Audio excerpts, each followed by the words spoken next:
carbohidratos, les voy a comentar que es algo enredado incluso hasta para nosotros, porque realmente en este tema del conteo de carbohidratos hay varios métodos y a veces si uno aprende un método, a veces cuando ve a otro haciendo un conteo de otro método, uno dice, puchica, y bueno, ¿y cuál es el método más apropiado? En realidad,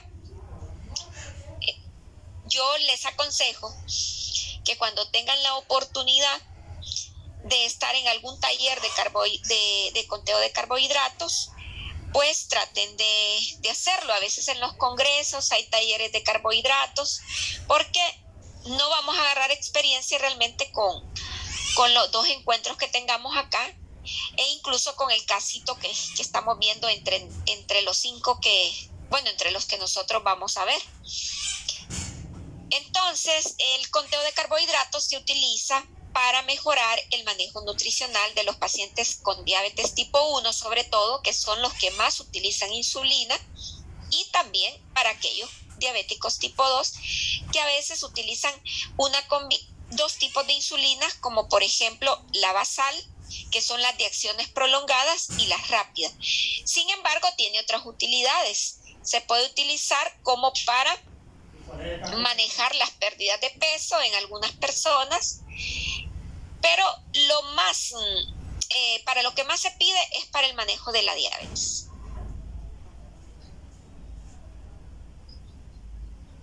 ¿Cambió la diapositiva? No. Uh-huh.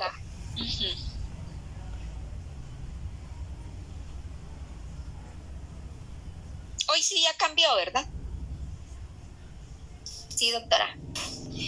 Bueno, entonces el conteo de carbohidratos se basa en una relación aproximada que hay entre la cantidad de carbohidratos que consume una persona y cuánto metaboliza estos carbohidratos, o cuántos carbohidratos se metabolizan por cada unidad de insulina.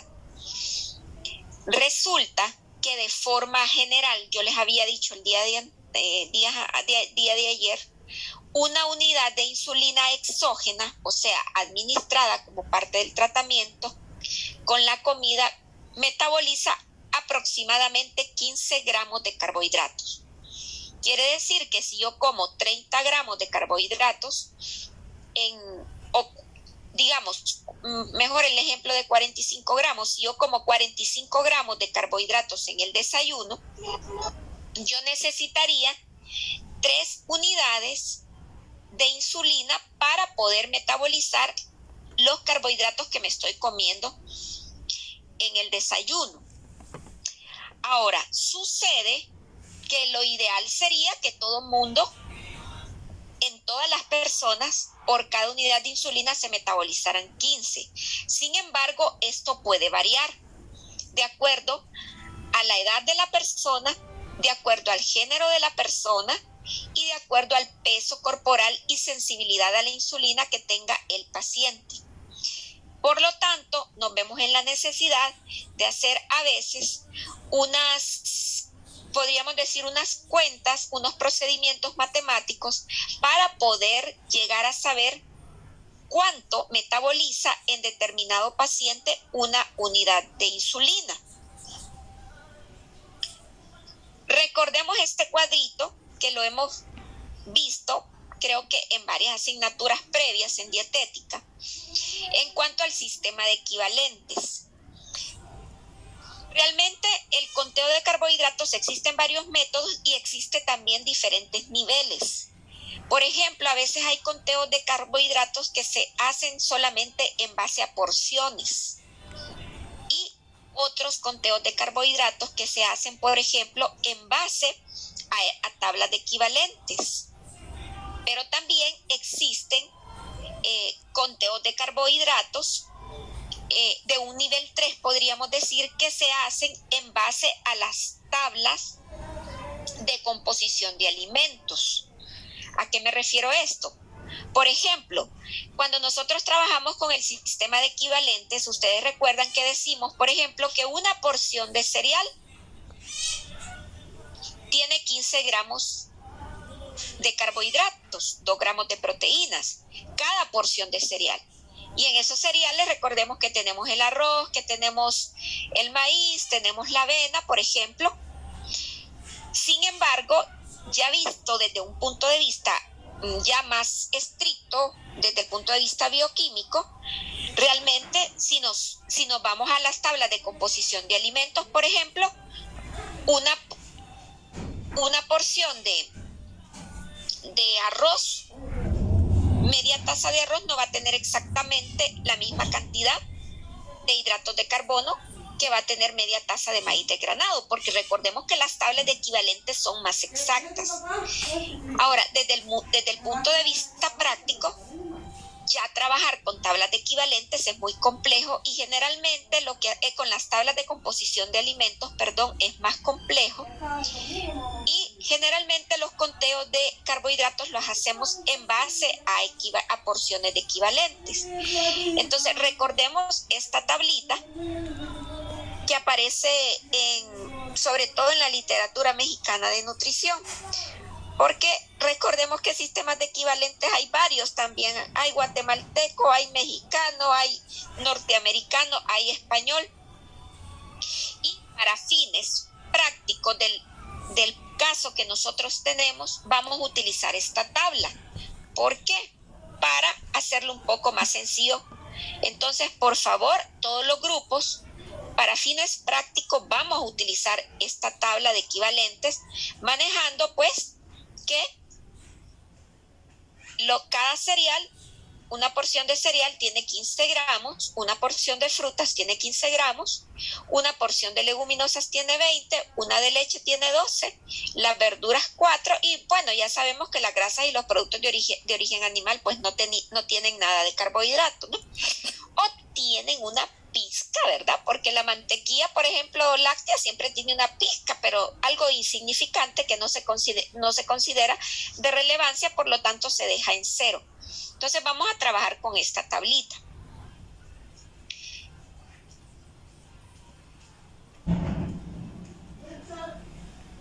Y vamos a ver también, por ejemplo, que cuando hablamos de esas porciones de equivalentes, resulta que a veces encontramos discrepancias, porque hay porciones de equivalentes que a veces son diferentes dependiendo del sistema de equivalencia de cada lugar. No sé si ustedes se han percatado que cuando consultan una tabla de equivalentes de Colombia, por ejemplo, es diferente en porciones a las tablas de equivalencias de México, a las que tiene a veces el INCAP y a veces a las que tiene España. Si ustedes se ponen a curiosear, nosotros pues todavía no tenemos, ¿verdad?, un sistema de equivalentes, pero por ejemplo Argentina tiene, Chile tiene, pero todas tienen variaciones y eso también genera un poco de confusión. Entonces, para fines de este taller y de los casos nuestros, vamos a trabajar con esta que ustedes están viendo acá. Yo les voy a mandar el librito donde aparece esta tabla, este sistema de porciones, para trabajar por cuestiones de que a todos nos dé lo mismo con esta, solamente por eso. Ya en su práctica clínica ustedes van a decidir con cuál trabajan. Ahora, quiero enseñarles, les muestro ahorita, por ejemplo, y pongan atención. Aquí dice, por ejemplo, que la porción de arroz en el sistema de equivalentes de arroz cocido es de 1/4 de taza. Ahora, vamos a ver, por ejemplo, en el SMAE mexicano. Voy a cambiar de diapositiva. Esta es del SMAE mexicano. ¿Cuánto dice aquí que es la porción de arroz cocido? Media taza. Ajá. Y en la anterior dice media taza, es un cuarto, ¿verdad? Un cuarto. Ahora vamos a otra. Esta es la de la ISMAE. Esta es la de la Asociación Americana de Diabetes. Miren cuánto es la porción de arroz cocido. Media taza sería. No, es que está un poco chiquito. Un tercio. Es un tercio. Entonces Entonces, a veces las tablas de porciones de equivalentes de alimentos tienen variaciones.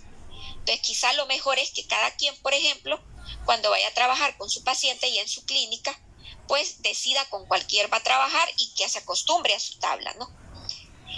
O la que se le haga más práctica también para el paciente. Esto es un poco enredado. Vemos que así como hay discrepancia muchas veces, no discrepancia, así como por ejemplo ustedes han visto a lo largo de la carrera que las fórmulas predictivas, por ejemplo, para gasto energético, tienen variaciones importantes y que a veces unas sobreestiman, otras subestiman, dependiendo si el paciente tiene obesidad o no, o está en normopeso.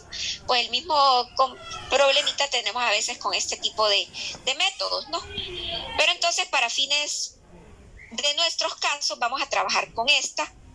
Le toman captura de pantalla ahorita y yo les voy a mandar siempre el documento, que por cierto es mexicano también, donde aparece esto. Por favor, ¿verdad? Bueno, entonces esto lo que quería era que ustedes vieran cómo hay diferencias a veces. Bueno, entonces resulta, cambié la diapositiva, ¿verdad? Cambió. Sí.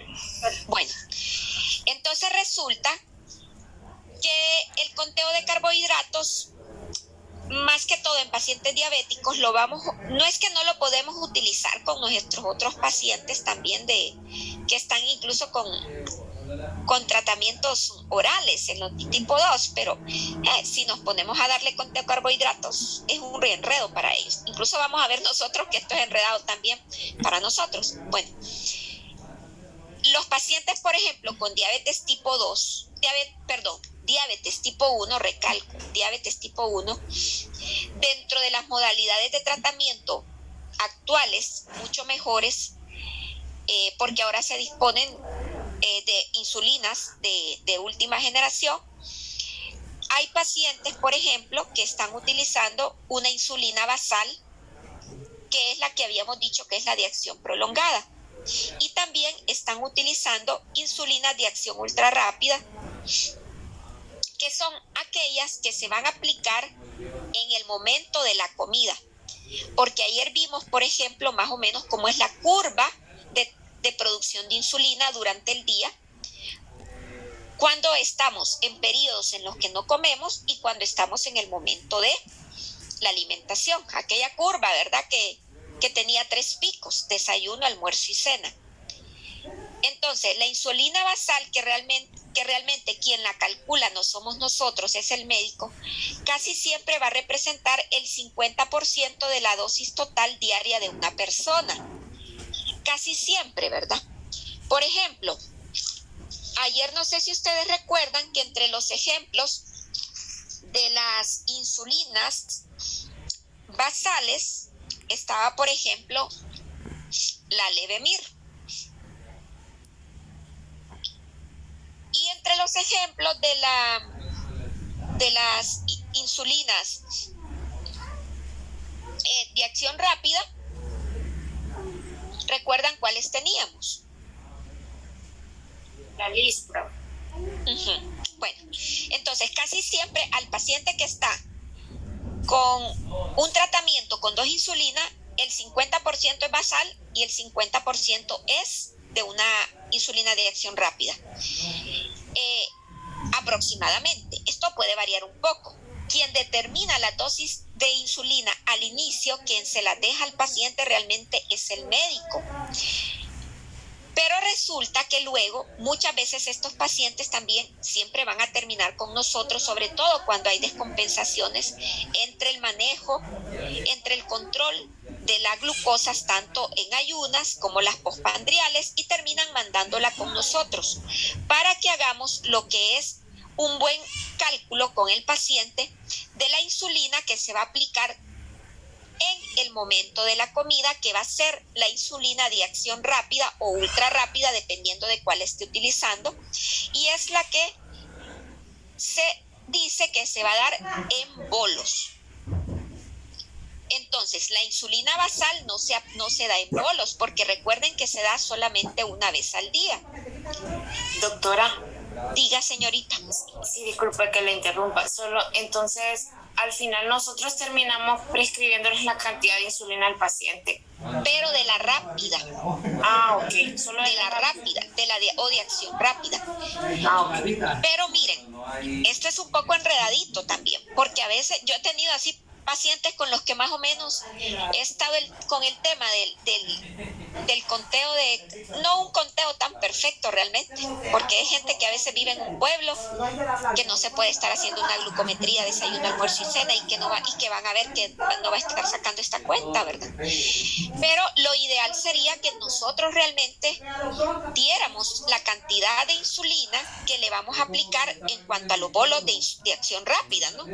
Porque nosotros somos los que realmente sabemos mejor el cálculo de cuántos carbohidratos debería de comer este paciente en el desayuno, el almuerzo y cena, porque viene el paciente y es cierto, a veces, un ejemplo, les voy a poner un ejemplo, si quizá nuestro paciente en el desayuno, de acuerdo a nuestra distribución que hacemos en el cálculo de macronutrientes, solo necesita 45 gramos de carbohidratos en el desayuno, por ejemplo, y vamos a suponer que el metabolismo en este paciente es de 1,15, entonces uno diría, solo le vamos a poner 3, porque solo le vamos a dar 45 gramos en el desayuno, porque eso es lo que ocupa.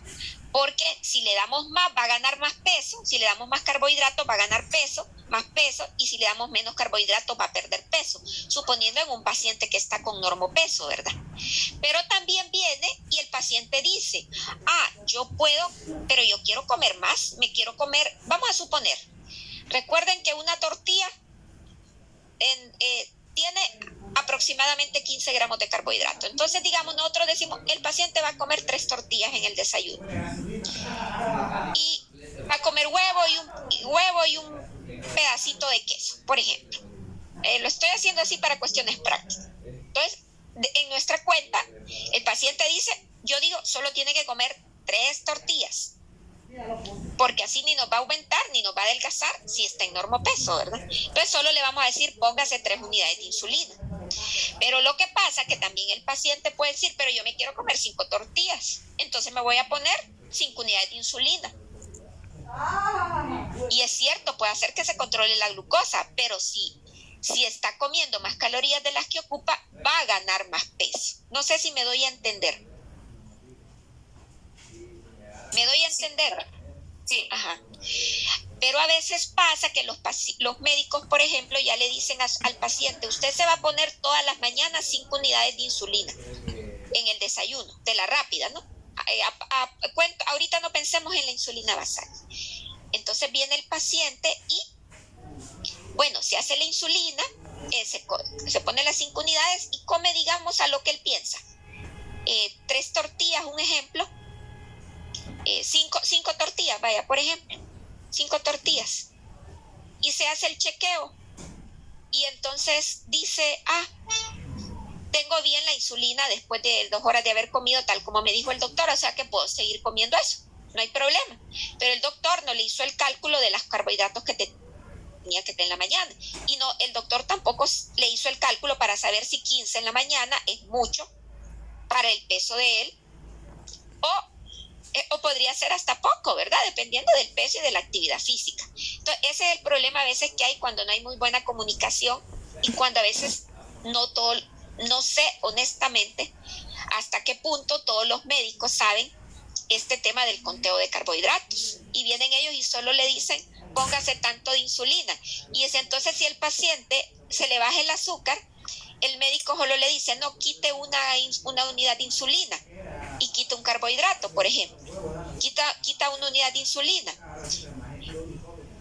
Pero, o él viene, en el caso de que se le suba mucho, viene el médico y le dice, quite una porción de tortilla, pero que sabemos si el paciente está en normopeso o está delgado, y quitándole esas tortillas también va a perder peso y deterioramos su estado nutricional. Ese es el enredo a veces con esto, pero bueno, vamos a ir poco a poco. Entonces, que nos quede claro, la insulina que nosotros vamos a regular es la que se aplica en bolos, que es la rápida. Y resulta que nosotros eso lo vamos a hacer de acuerdo a la cantidad de carbohidratos que le vamos a dar en el desayuno al paciente, pero también, además de la cantidad, además de los niveles de insulina que tenga, de glucosa, perdón, que tenga el paciente antes de comer y 2 horas después de comer. Es un poquito enredado, pero ya vamos a hacer un ejercicio.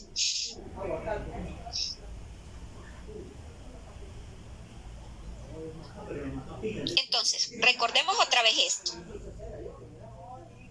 La basal es esta, la insulina basal es la que trabaja de forma constante y la que el médico calcula para que se la aplique una vez al día, y nosotros vamos a trabajar con las insulinas que se van a aplicar en el desayuno, almuerzo y cena, que serían las de acción rápida o ultra rápida, dependiendo de la que compre el paciente.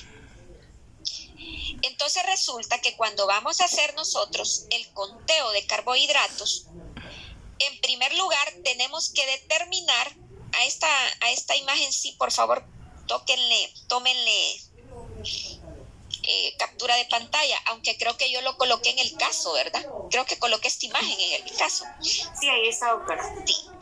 En primer lugar, nosotros tenemos que averiguar, para hacer el conteo de carbohidratos, cuál es la relación insulina-carbohidrato para ese paciente, que no necesariamente va a ser esta, que dice 15, como tradicionalmente lo hemos visto. Entonces, nosotros tenemos que averiguar cuál es esta relación. Puede ser que nos salga 1 y 15, pero puede ser que no, puede ser que nos salga 1 y más o 1 y menos. Y vamos a utilizar lo que se llaman las reglas de 500 o 450.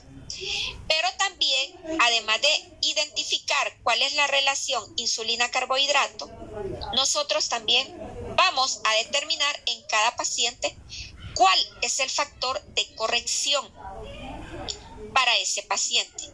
Y aquí, por favor, quiero que le presten un poquito de atención. ¿Qué es el factor de corrección? El factor de corrección es cuánto me disminuye en miligramos de glucosa una unidad de insulina en la sangre del paciente. Ojo, por favor, vean la diferencia. La relación insulina-carbohidrato es cuánto me metaboliza una unidad de insulina por los gramos de carbohidrato de los alimentos. El factor de corrección es otra cosa diferente que tenemos que calcular. Es cuánto me disminuye una unidad de insulina en cuanto a miligramos de glucosa en la sangre del paciente. Y aquí también hay una regla medio general que también no va a ser exacta en todos los pacientes. Y es que se considera que una unidad de insulina de forma general, o podríamos decir de forma promedio, disminuye 50 miligramos de glucosa en la sangre del paciente. ¿Qué quiere decir? Que si, por ejemplo, para que quede un poquito más claro, por ejemplo, si yo tengo un paciente que tiene 180 miligramos de glucosa en sangre y quiero, por ejemplo, que la glucosa de este paciente disminuya en sangre a 130, le tendría que aplicar una unidad, porque una unidad me va a hacer disminuir 50 y 180 entre 130 menos 130 me da 50, y como sabemos que una unidad disminuye en la sangre del paciente 50 miligramos, entonces digamos que yo le tendría que aplicar eso al paciente. Pero aquí pasa algo similar a la relación insulina-carbohidrato, que no en todos los pacientes se cumple la relación de una unidad para 50 miligramos de glucosa en la sangre del paciente. ¿Queda claro eso? Doctor, sí, que una unidad disminuye 50 miligramos, pero lo último no lo entendí, doctora. Por ejemplo, dando un ejemplo, si yo tengo un paciente que tiene 180 miligramos de glucosa ahorita, por ejemplo, en sangre, y digamos que es una glucosa aislada, ¿verdad? Una glucosa aislada que no es 2 horas postprandial, porque 2 horas postprandial, por ejemplo, que fuera como ya 4 horas postprandial, cuando ya tendría que estar como abajo de 140. Entonces, por ejemplo, yo quisiera disminuirle a 130 miligramos la glucosa. Yo tendría que aplicarle una unidad para que de 180 me rebaje los 50, que baja la unidad de glucosa y me queden 130. ¿A eso se refería usted? A eso era lo último.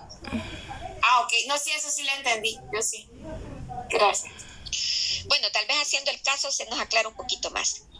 Entonces resulta que cuando yo le voy a calcular el bolo de insulina que le voy a poner a un paciente en el desayuno, en el almuerzo o en la cena, yo tengo que hacer, para saber cuánto le voy a aplicar, yo tengo que hacer estas dos cosas, hacer estas dos, digamos, operaciones matemáticas. Encontrar la relación insulina-carbohidrato y el factor de corrección.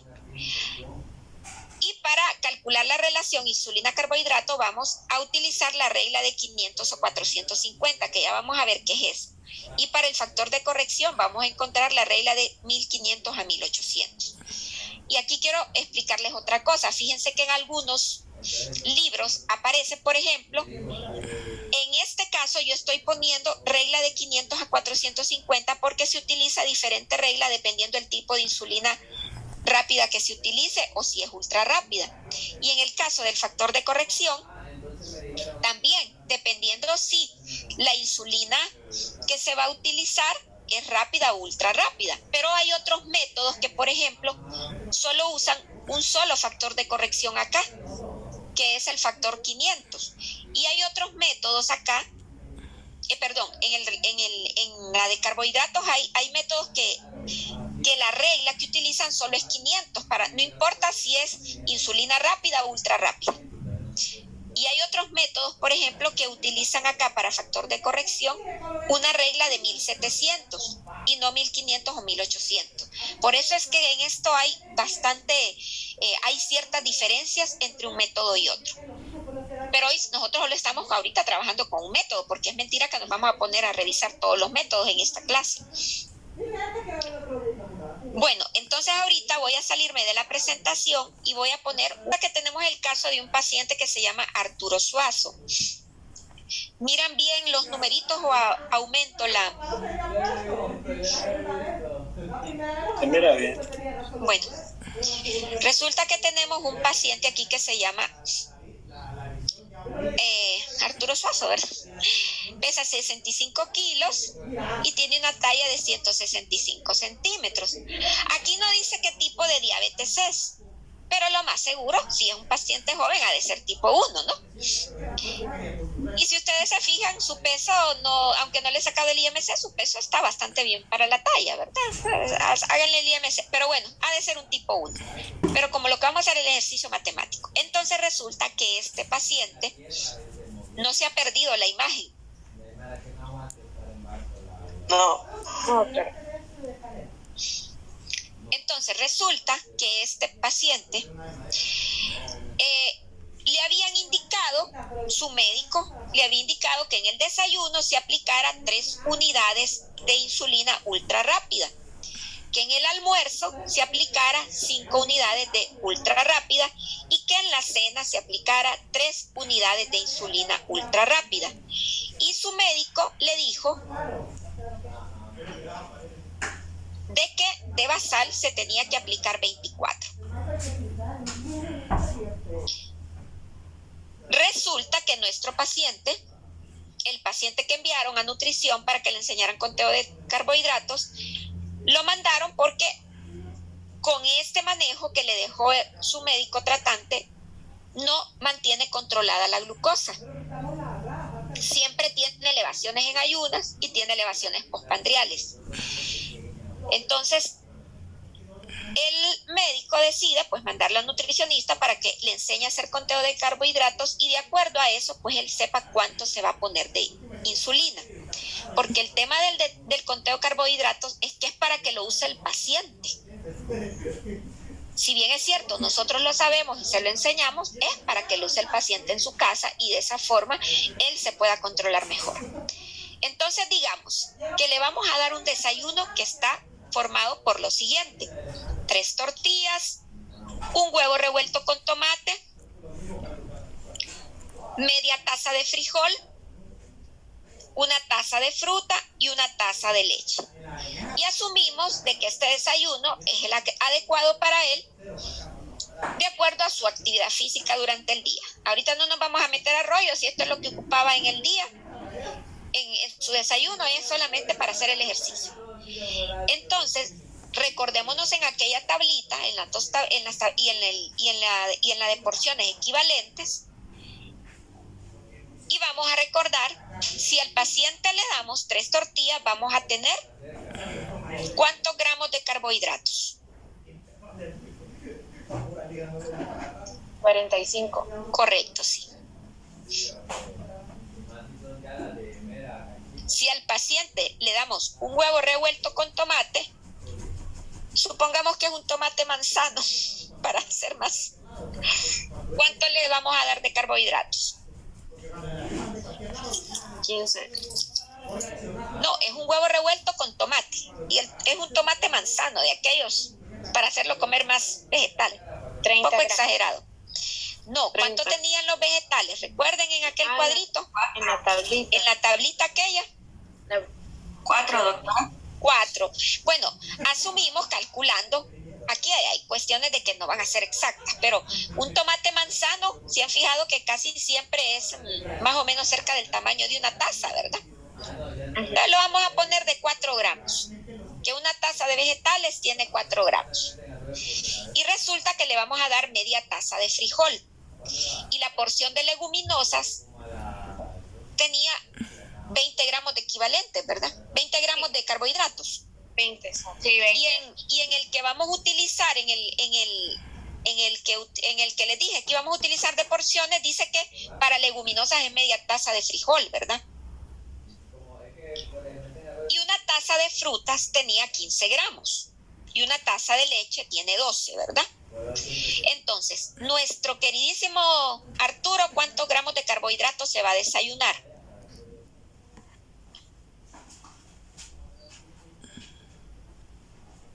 En total. 96. 96. Sumaron bien, ¿verdad? Porque yo no estoy sumando, solo me están dictando. 96. Sí, doctora, 96. Está bien, 96 gramos. Entonces su desayuno va a ser 96 gramos. Entonces resulta que ahora vamos a sacar nosotros la relación de hidratos de carbono para Arturo. La relación de hidratos de carbono, de insulina e hidratos de carbono para Arturo. La vamos a calcular para él, porque no es 1:15 para él. Entonces, ¿cómo la vamos a calcular? Arturo está utilizando una insulina ultra rápida. Entonces, cuando la insulina es ultra rápida, se utiliza la regla de 500. La regla de 500. Perdón. La regla de 450, perdón.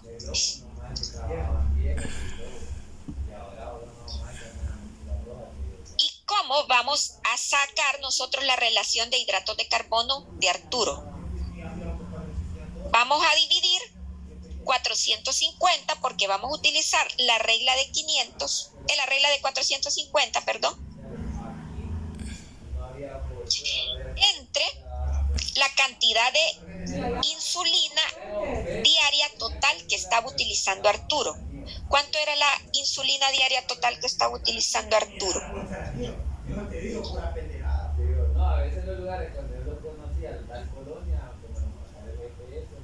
No me acuerdo. Ay, perdón, es que no la están viendo, ¿verdad? Ahí sí. No, doctora. Hoy sí ya la están viendo, ¿verdad? ¿Cuánta es la insulina diaria total que está utilizando Arturo? 3 unidades. No, oigan bien, la insulina 11 diaria. unidades. Ajá, 11. Oigan, no, escuchen. ¿Cuántas unidades de insulina diarias totales está utilizando Arturo durante el día? 35. 35. Exactamente. Está está utilizando 35. Si bien es cierto, solo está usando 3 desayunos, 5 almuerzos y 3 cenas, pero se estaba poniendo 24 de basal. Entonces son 35, ¿verdad? Entonces dividimos la regla de 450 entre 35, me dijeron, ¿verdad? Sí, doctora. Entonces, eso nos va a dar la relación insulina-carbohidrato para Arturo y dividan 450 entre 35. 12.85. 86 redondeado. 86. 80 y cuánto? 86. 86. Entonces, esto quiere decir que en el caso de Arturo, una unidad de insulina no metaboliza 15 gramos de carbohidrato, sino que metaboliza 12.86. Doctora, solo una pregunta. ¿Cuándo es que vamos a utilizar la regla usando 500 y 400? Me perdí ahí. Sí, 450 cuando la insulina es ultra rápida y 500 cuando la insulina es rápida. Okay. Pero aquí hay un detallito bien interesante. Si ustedes se fijan en la clasificación, en aquella tablita, no la tengo a mano ahorita, en la tablita de Krauss, dice acción corta. ¿Se recuerdan? Dice acción corta. Entonces, miren, para que ustedes no se confundan, las ultra rápidas siempre son las insulinas rápidas que son análogas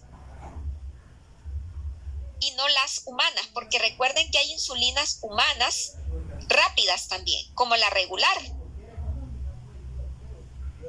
Entonces, por ejemplo, si tuviéramos que utilizar insulina cristalina, que es la regular humana, tendríamos que utilizar la regla de 500, porque esa es una insulina que es rápida, pero es menos rápida que las análogas que han salido ahora en el mercado.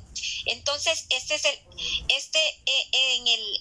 el manual con el que yo cuando yo aprendí este método, o lo he aprendido, es 500, 450, y se usa 450 cuando es ultra rápida y 500 cuando es rápida. El detalle es que eso también a veces en algunas clasificaciones de insulina en una dice acción rápida, acción corta, pero ustedes lo que se van a fijar es cuál es la más rápida, y esa va a ser la ultra rápida.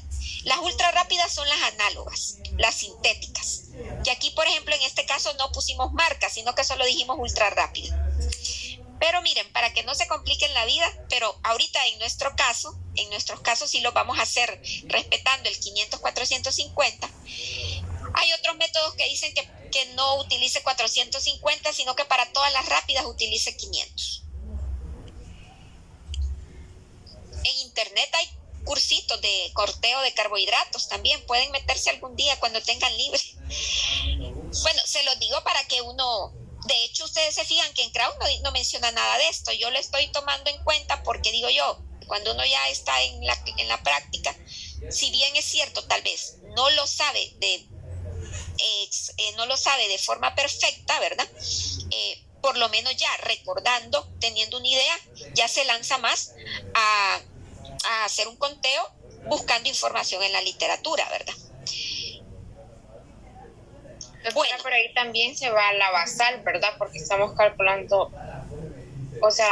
Aquí, recuerden, como usted dice, la regla la van a dividir entre el total de insulina del día. Por eso aquí dice unidades totales de insulina del día. Ajá. No, pero mi pregunta es, doctora, o sea, en general durante el día, vaya, este paciente tiene...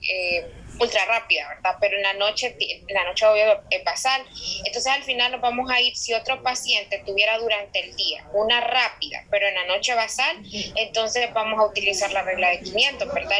El que use basal no influye en qué regla usar. Ese es mi pregunta. No, es que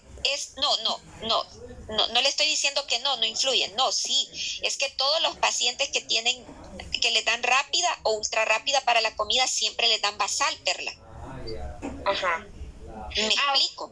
No, creo que no me di a entender, o sea, que yo preguntaba, yo sé que se cuentan, ¿verdad? Las cantidades de insulina basal.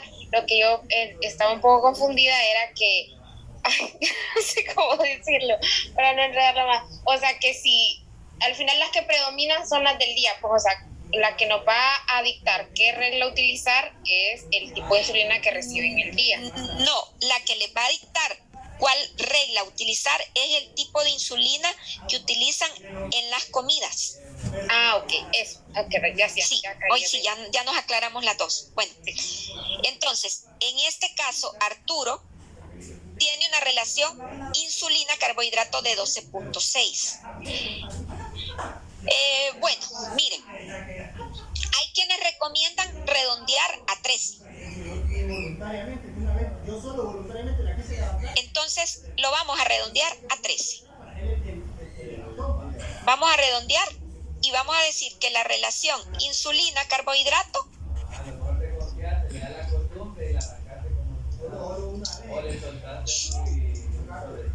va a ser 13 para trabajar ahora.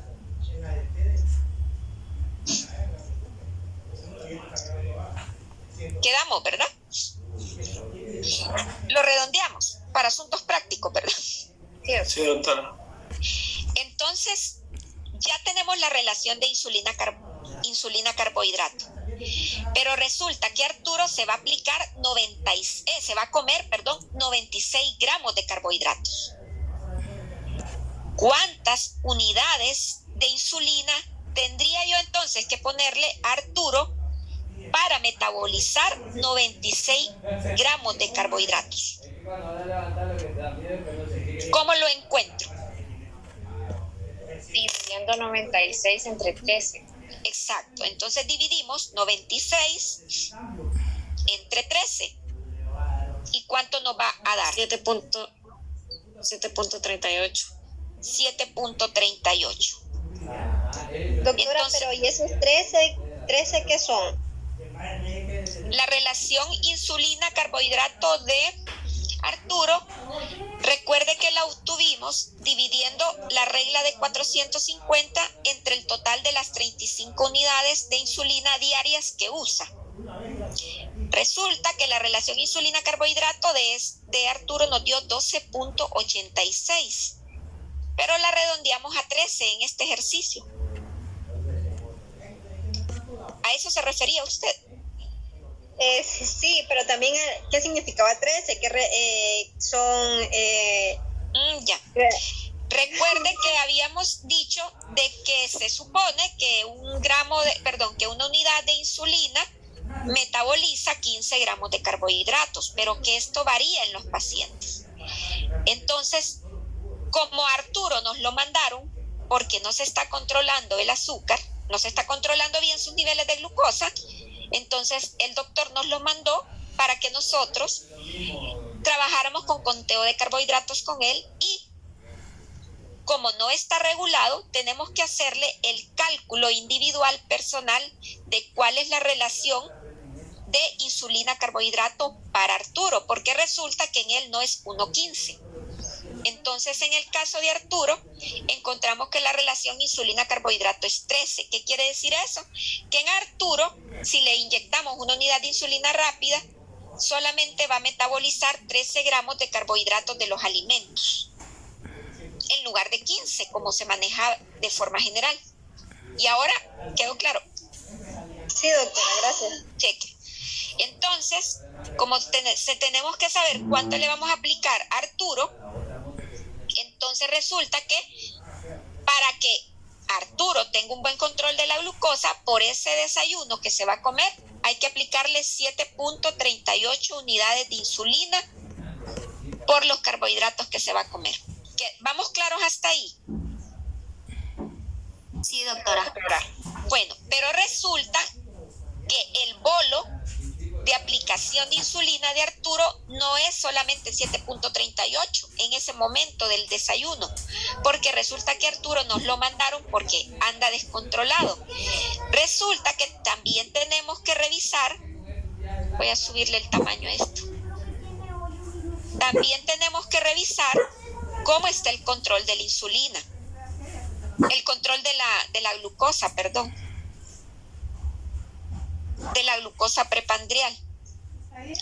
Entonces, Arturo, su médico, le dijo de que en ayunas tenía que andar 130 siempre.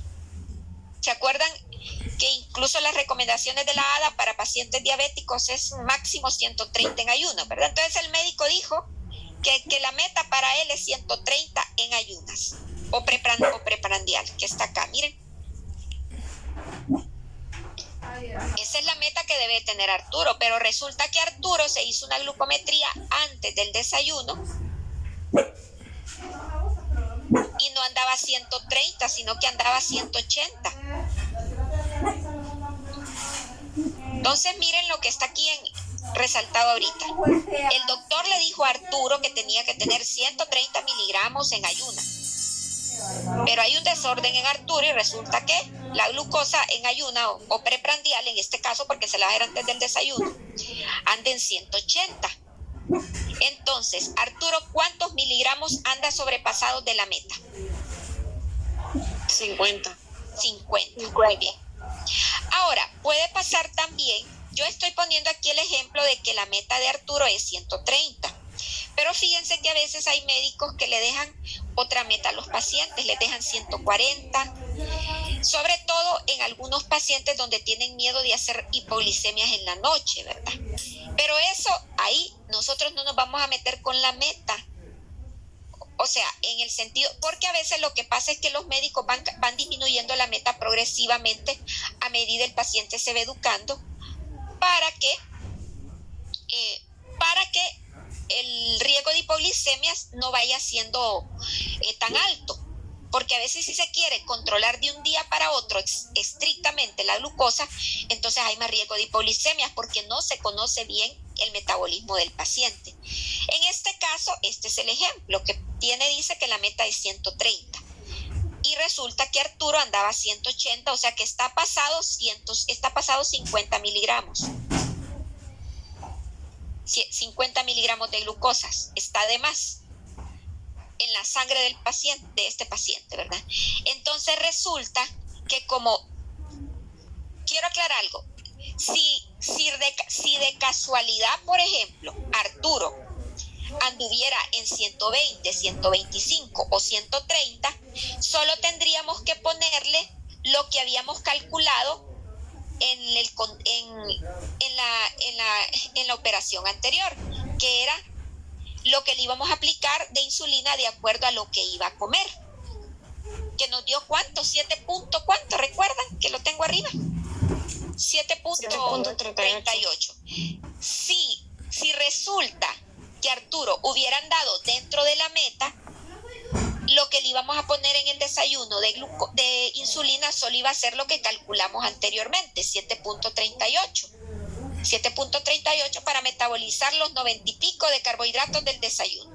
Pero resulta que Arturo anda en 180. Entonces ahora vamos a tener que aplicar también, sumado a lo de la comida, la insulina que tenemos que aplicarle para poder bajar esos 50 miligramos que necesita Arturo, que tenemos que bajar en Arturo. Pero aquí entonces vamos a calcular lo que se llama el factor de corrección. Y el factor de corrección que habíamos visto que se maneja de forma general es 1 en 50 miligramos para disminuir la glucosa en sangre. Pero resulta que Arturo no tiene ese factor de corrección y ahora vamos a hacer el cálculo del factor de corrección en Arturo. Como Arturo está utilizando insulinas ultra rápidas, el factor de corrección lo vamos a calcular utilizando la regla de 1800. 1800 y la vamos a dividir entre las insulinas, entre las unidades de insulinas total que se le aplica al día a Arturo. ¿Cuántas eran las totales de insulina que se aplicaba a Arturo? 35. 36. 35 eran, ¿seguras? Sí, 35, Sí. doctora. Está bien, perfecto. Entonces, el factor de corrección de Arturo va a ser igual a 1800 entre 35. Dividan eso, por favor. 51.43. 51.43. Cheque. Quiere decir que Arturo, cuando le ponemos una unidad de insulina, nos va a rebajar 51.43 miligramos por decilitro en sangre. Entonces, en este caso vamos a tener que aplicar la insulina para corregir los 50 miligramos excedidos de el compañero Arturo. Entonces vamos a dividir 50, era que andaba pasado, no 60, ¿verdad? 50 entre el factor de corrección de Arturo. El factor de corrección de Arturo era 51.43. 0.97. 0.97. Digamos que una, ¿verdad? Digamos que prácticamente es una, ¿verdad? Bueno, pero vamos a hacer lo siguiente para ser más exacto. 0.97 quiere decir que Arturo, para ayudarle a disminuir los 50 miligramos de excedente que tiene de la prespandrial, habría que ponerle 0.97 más. Entonces, aquí es donde llegamos al final. ¿Cuánto en total necesitamos de aplicarle de bolo de unidades de insulina a Arturo en el desayuno? Pues simple y sencillamente lo que ocupaba por la comida y lo que ocupa ahorita por el excedente que anda de preprandial. ¿Cuánto ocupaba en el desayuno para metabolizar la comida? 7.38. Y para corregir lo que tiene en sangre, 0.97. ¿cuánto es el total que ocupa entonces Arturo de bolo de insulina? 8.35. Cheque, 8.35. Entonces quiere decir que a Arturito hay que aplicarle realmente de bolo, ahorita en el desayuno, 8.35 unidades de insulina. Doctora, Diga. pero las unidades de insulina vienen por medias unidades también, ¿o solo? Muy bien, exacto. Miren, aquí hay otra situación. Las pistolas de los aplicadores, sí, hay unas que vienen en medias unidades y hay otras que vienen en unidades enteras. Entonces, hay unos lineamientos para redondear, dependiendo si el aplicador es en medias unidades, como usted dice, o dependiendo si es el aplicador en unidades completas, ¿verdad? No sé si entendieron este mensaje de Luis. ¿Entienden la pregunta que hizo los demás compañeros? Bueno, entonces hay plumas, como decía Luis, que vienen en decimales, que van que van de 0.5 de unidad de insulina, pero hay otras plumas que solo están en unidades completas. Entonces, hay recomendaciones de aproximación dependiendo del tipo de pluma. Le voy a mandar mejor se lo voy a mandar en foto también para el chat. Por ejemplo, si la pluma de aplicación de la insulina está graduada solo en unidades de una en una, entonces se menciona de que si en decimales está entre 0.1 y hasta 0.5, entonces se baja a la unidad entera inferior, que en este caso, ¿cuál sería? 1. No, pero recuerden que es la total, la dosis total. Es que por eso te iba a enseñar con la pelota ahí. Dosis total es 8.35. ¿Puedes repetir eso, Liz? Bueno, que si bueno, recuerden bien, por ejemplo, este paciente ya quedamos en que el bolo que hay que administrarle en el desayuno es 8.35. Pero ahora vamos a ver cómo es la pluma que tiene nuestro paciente, si es en unidades enteras o es en medias unidades, como dijeron ustedes ahorita.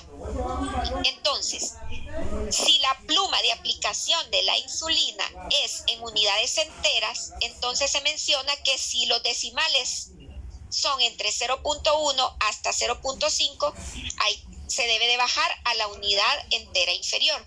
Quiere decir entonces que si nuestro paciente tiene 8.35, hay que redondearlo a 8. Exacto. Ahora, si el decimal estuviera entre 0.6 y 0.9, entonces tendríamos que subir a 9. Si el decimal estuviera entre 0.6 o a 0.9, entonces tendríamos que subir a 9. ¿Queda claro? Sí, doctora. Ahora, si de casualidad las plumas de insulina fueran de 0.5 unidades, se recomienda, por ejemplo, que si el paciente tiene entre 0.1, 0.2 y 0.3, bajar a el número entero inferior. ¿Tenía cuánto nuestro paciente? 8.35. Sí. Tendríamos que bajar supuestamente, pero es que 0.35 está más cerca de 0.4, ¿verdad? Es que estamos haciendo exactitudes con decimales nosotros. Y por ejemplo, digamos, si quedara entre 0.1 y 0.2 y 0.3, entonces ese 8.3 lo tendríamos que bajar a 8 unidades. Pero si hubiéramos quedado con decimales entre 0.4, 0.5 y 0.6, entonces nos subimos a la media unidad, que sería 8.5. Y si hubiéramos quedado con decimales de 0.7, 0.8 y 0.9, hubiéramos quedado en la siguiente unidad entera, que sería 9. Tendríamos que subir. Entonces, en este caso, doctora, quedan en 8 unidades. En este caso, no sabemos qué pluma tiene nuestro paciente, ¿verdad? No, pero por ejemplo, doctora, si le ponemos en 8.4, o sea, redondeándolo hasta ahí, entonces quedaría en 8.5, ¿verdad? Exacto, quedaría en 8.5. Y si tuviera una pluma de una unidad, quedaría en 8, ¿verdad? ¿Quedó claro esto? Sí, doctora. Vean que esta cosa es enredada. Esto es enredado, es enredadito para nosotros y realmente para los pacientes. Entonces, ustedes saben cuál es el nivel muchas veces educativo o de comprensión, porque miren, hay gente que honestamente yo he visto que